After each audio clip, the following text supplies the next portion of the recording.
মেয়েদের জীবনের কষ্ট। মা, আমি নিচে বন্ধুদের সঙ্গে খেলতে গেলাম, ঠিক আছে? না, একদম না। কেন মা, তুমি সবসময় এরকম করো কেন? চুপচাপ ঘরের কাজ কর। ধুর, সবসময় এরকম করে। ও মামা, আমাকে একটা ঘুঙুর কিনে দেবে মা? ঘুঙুর?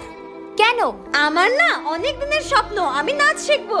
একদম না, মেরে তোমার ঠ্যাং খোড়া করে দেবো। মেয়ে হয়ে জন্মেছো, ঘরের কাজ শিখবে, রান্না বান্না শিখবে, কোনো নাচ টাচ তোমাকে শিখতে হবে না। কি রে, কোথায় যাচ্ছিস তুই? কেন মা, স্কুলে যাচ্ছি। তোকে না পই পই করে বারণ করেছি স্কুলে যেতে হবে না, তুই আবার সেই স্কুলে যাচ্ছিস?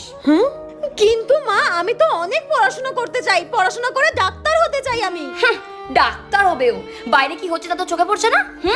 ডাক্তার হবেও, ডাক্তার হওয়াচ্ছি তোকে ডাক্তার। তোকে আমি বারবার করে বারণ করছি, স্কুল পড়াশোনা বাদ দিয়ে আমার সঙ্গে ঘরের